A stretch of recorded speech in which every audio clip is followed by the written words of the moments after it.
Hi, Kaylin. I'm Dr. Malloy. I'm a nurse practitioner, and today we're going to conduct the neurological exam. So, to begin, I'm going to ask your complete name Alan Murphy, and what's the date today? June 10th, 2020, And where are we? Hackensack, New Jersey. So, you appear to be alert, oriented to person, place, and time. You look well groomed. I don't smell any odors. Your posture is erect. You appear relaxed. Your mood is appropriate. And your speech is clear. I'm going to tell you three words, and I'm going to ask about them again at the end of the assessment. So remember them.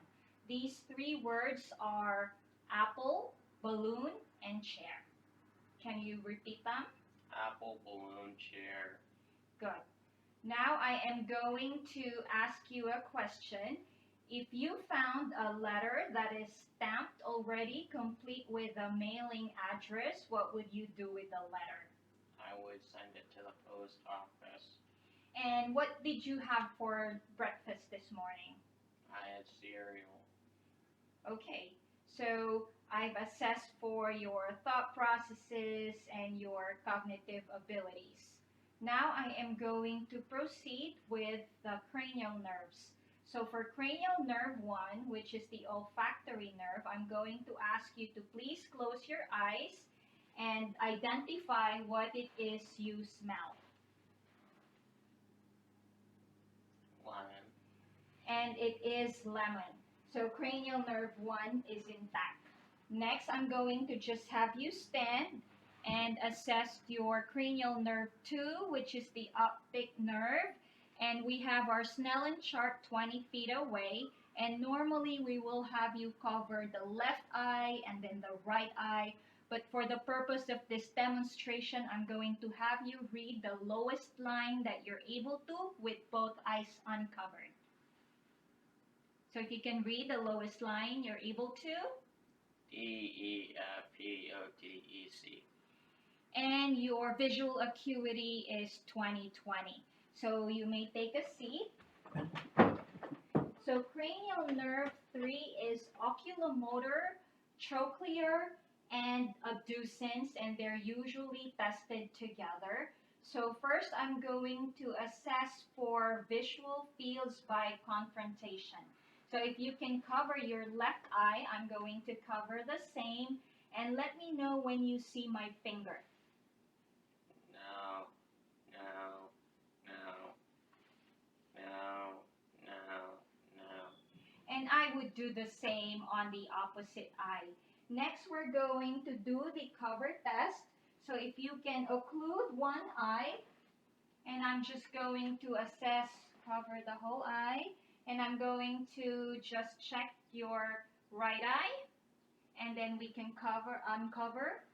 And so his left eye remains steady. Both eyes are not moving involuntarily. I don't see any nystagmus or oscillation.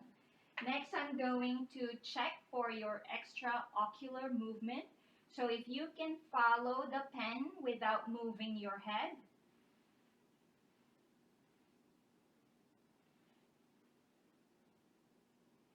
And extraocular movement is intact. Now I'm going to assess for indirect and direct pupillary reaction. I'm going to repeat the motion. And I'll do the same on the opposite eye. And your pupils are equal, they're round and reactive. Next, I'm going to check for accommodation. So just look at the pen. I'm going to bring this closer to you. And the eyeballs converge. Next, I'm going to move on to cranial nerve 5, which is the trigeminal nerve. So I'm just going to palpate your temporal artery.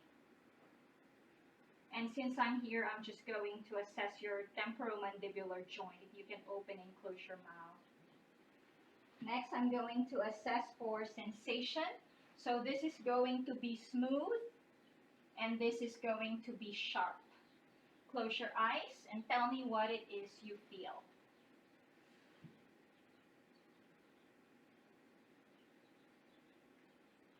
Sharp. Sharp. Soft. Sharp. Soft. Sharp. And your sensation is intact. Next, I'm going to assess for your facial nerve, which is cranial nerve 7. So if you can raise your eyebrows, frown, close your eyes real tight, clench your teeth, and puff out your cheeks. And cranial nerve 7 is intact. Next, I'm going to assess cranial nerve 8, which is the acoustic nerve. So if you can occlude one ear, I'm going to whisper something and let me know what it is you hear. Baseball. Apple. And I would do the same on the opposite ear. If I had any concerns about hearing, I'm also going to proceed with the Weber and the Rhine test. So for the Weber, I'm going to put this on top of your head and let me know whether you hear the vibrations equally or on one side only. Do you hear it equally? Yes. Okay. For the Rhine test, I'm going to put this behind your ear on the mastoid process. Once you stop hearing the vibrations, let me know and I'll position it next to your ear.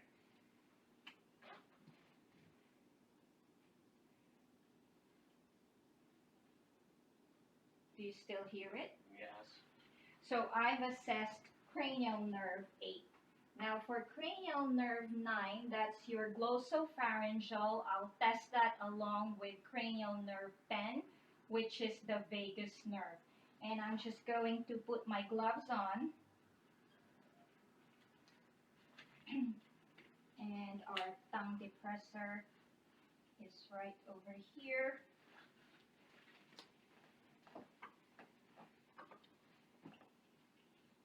Okay, if you can say ah.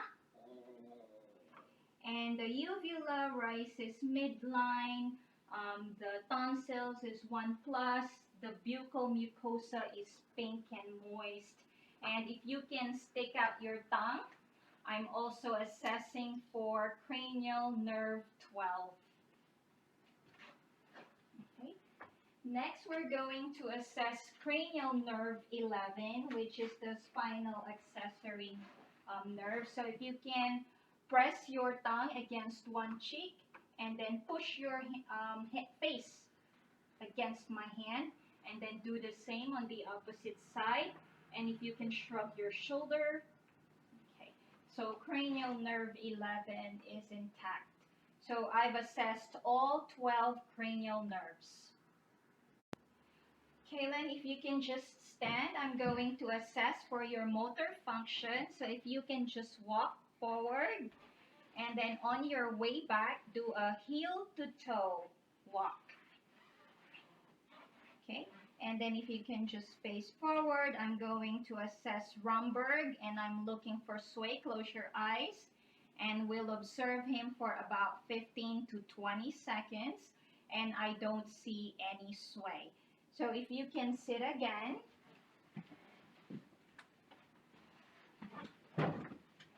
I'm going to assess for sensation. So if you can close your eyes and I'm going to put something in your hand, let me know what it is you feel. Coin. And then I'm going to put another object on the opposite palm. What is this? Nail clip. Good. Now I'm going to write something and tell me what it is. It's going to be a letter.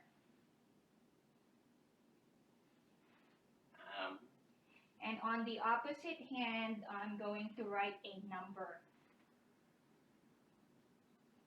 2. And I've assessed for stereognosis and graphesthesia. Now I'm going to have you keep your eyes closed and tell me where you feel the sensation. Arm. Which arm? Left.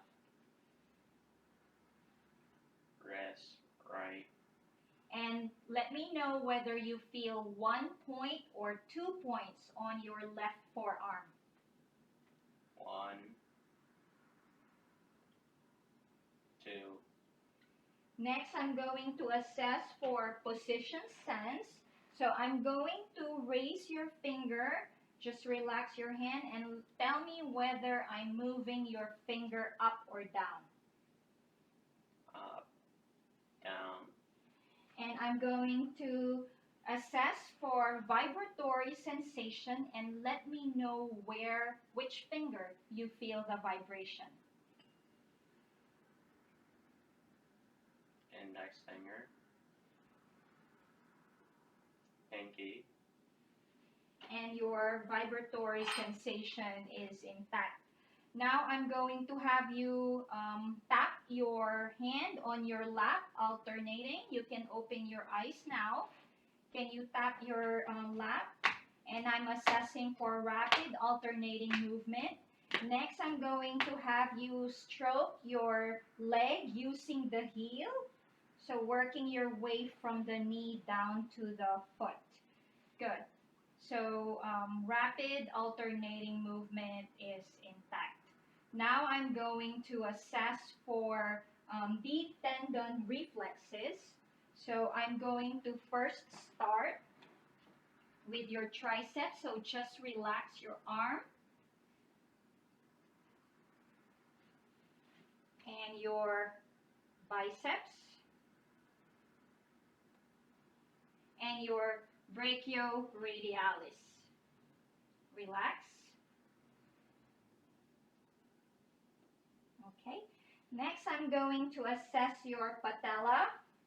So let your leg hang freely and relax. Good. And now I'm going to assess your heel, your plantar or Achilles reflex. Good. And they are 2+. So that completes my assessment of your deep tendon reflexes. What were the 3 words that I asked you to remember when we started the exam? apple, balloon, chair. Good. So that concludes our neurological assessment. Do you have any questions for me? No. Thank you, Kaylan.